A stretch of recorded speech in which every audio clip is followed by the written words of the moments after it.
Hello everybody, thank you so much for clicking on my video. If you don't already know, it is me, 𝐻𝐶 and I am a first generation student applying in this year's 2020-2021 application cycle. And I have finally gotten to a point in the cycle where I can share the tea with y'all. I can spill the tea. I'm letting y'all know all the juicy updates and just really being more transparent with y'all about what I've been going through throughout this year, because it's been a lot. So yeah, in my last video I was taking y'all through the first half of my primary application. We took a look at my MCAT, my GPA, some demographic information, things like that. But this time, we're going through the work and activity section, the personal statement, and maybe my school list. But I might just save that for a completely different video. I'll let you know. Either way, let's get started.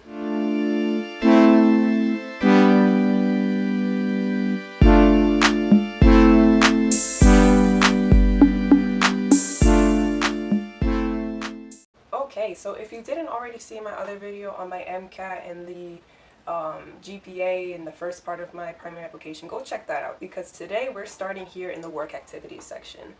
And over here is where you list all of your experiences and you get a certain amount of characters to really describe what you've done, how many hours, and the contact information, and also what category you place that experience in. So I've done this for multiple things, redacted information that really ain't gonna add to your life in any way. And I talked about volunteer tutoring, because tutoring is a huge part of who I am, what I do. I love tutoring.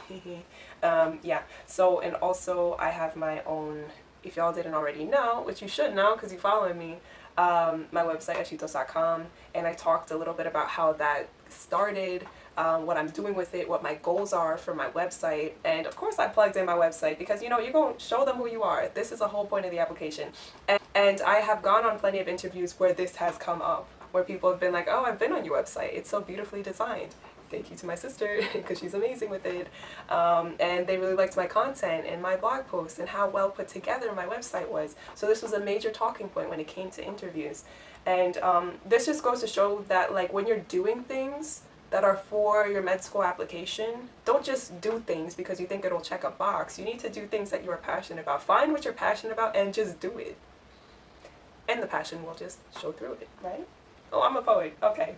Let's see what else we got on the next page. Shadowing. I was able to shadow while I was a research intern in the ER at Columbia, and I only had 15 hours of shadowing. It was pretty meaningful to me, so I did include it. But my hours of shadowing, when it came time to like thinking of, oh, like what hours do I have for each of the categories, that did make me a little nervous. I'm like, what if they look down upon my application because I don't have that many shadowing hours? But never came up. It wasn't necessarily a problem. I talked about my research internship, and when it comes to names, make sure that you're not including any patient names for real in your work and activity section. I used the name Carmen here. The patient's actual name was not Carmen, but you don't want to be violating HIPAA in any way, shape, or form, because keep that in mind. That's a little tip for you. Talked about my EMT experience, and then we get to the most meaningful experience selections here, and that's when you get additional characters to explain exactly why it was so meaningful to you. So you get 15 experiences total, and then you've got 3 experiences that you could designate as most meaningful, and then that's when you get the additional characters. 2 of my most meaningful were at this health clinic, the Feminist Women's Health Center, because I loved it there. I learned so much there. I spent so much time there, and it was a huge part of me really just seeing like what type of person I would like to be in healthcare. And then my other meaningful experience was my group, which was Feminists in Action, at Emory University. And let me see if I can find that. Yeah, this is it right here. And I talked about being the president of this club, what drew me to this club, what I learned from this club, and how I'm going to use what I learned from this club moving forward in my life in general. Yeah, so that's what happened there. And sorry I'm jumping around quite a bit.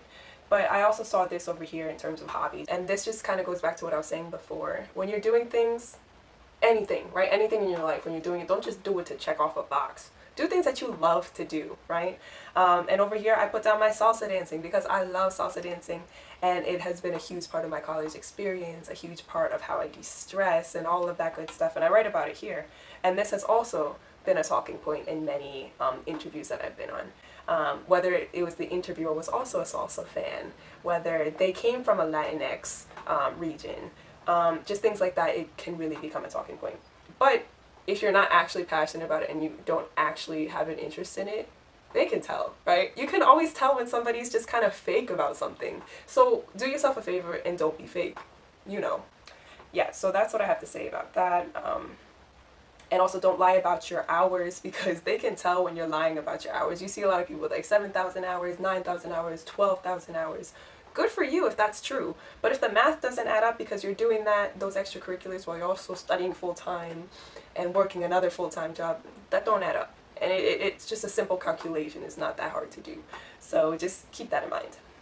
And then we get to my personal statement.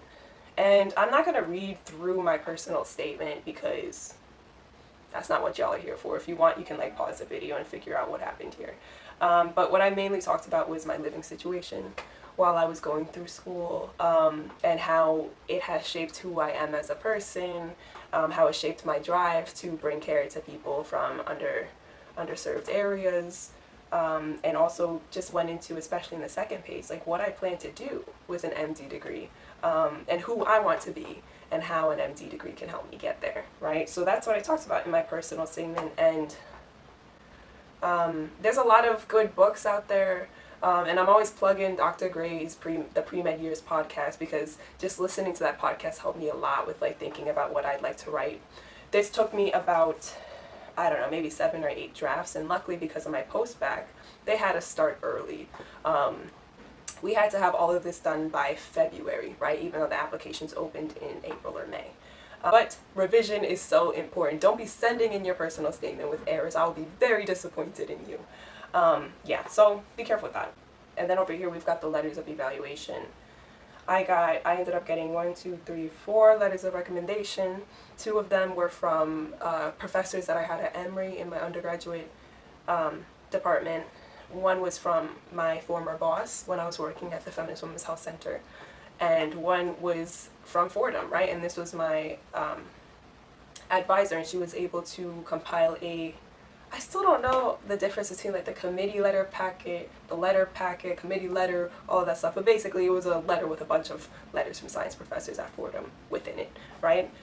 So if you haven't checked out my other YouTube video on letters of recommendation, I suggest you do that, because I got some good comments on my letters of recommendation while I was on the interview trail.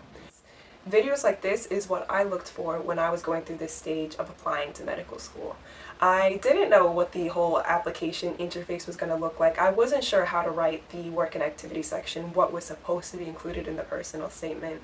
And it was through videos like this that I got ideas of like what different applications look like and how people were able to really take these applications and make them their own. So now I want you to use this as a resource, but I want you to go in there and make that application your own. I want you to go in there, tell your story.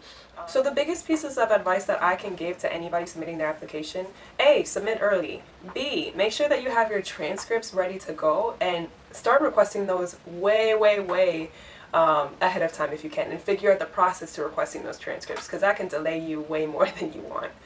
Your C's, your withdrawals, as long as it's not a really serious pattern that you're making with them, don't stress them, because you're stressing them, and it's most likely that the person sitting across from you in the interview is not stressing them. When it comes to your work and activities section, make sure that you're telling a story, right? Don't make it boring, right? Because they already know what a scribe does, they know what an EMT does, they know what a tutor does. Give them a little more than that. And when it comes to your personal statement, if you're running into issues, go ahead and try to practice some interview questions. Go ahead and run some interview questions by people. And really find out if you're being true to yourself in those answers, and if those answers feel right to you, right? And in that process, you will most likely find your why medicine, your why particular schools, right? Your why you want to help people, and what really motivates you to succeed. So yeah, I hope that this series of videos that I've had for you now has been helpful. I believe that my next video will actually be looking at, you probably saw a little glimpse, but just looking at all of the schools that I applied to, why I applied to them, ways to look at these mission statements and really just pick out what really speaks to you. So I'm pretty excited to do that, and we're getting closer and closer and closer to spilling them juicy details. Yeah, so stay tuned. Don't be a stranger. If you got questions for me, any concerns, anything that you really are burning to get off your chest, don't be calling me randomly in the middle of the night, please, on my Instagram. But you can comment down below and subscribe to my channel, because that will make me hella happy. Okay, thank you so much, and I will see y'all later.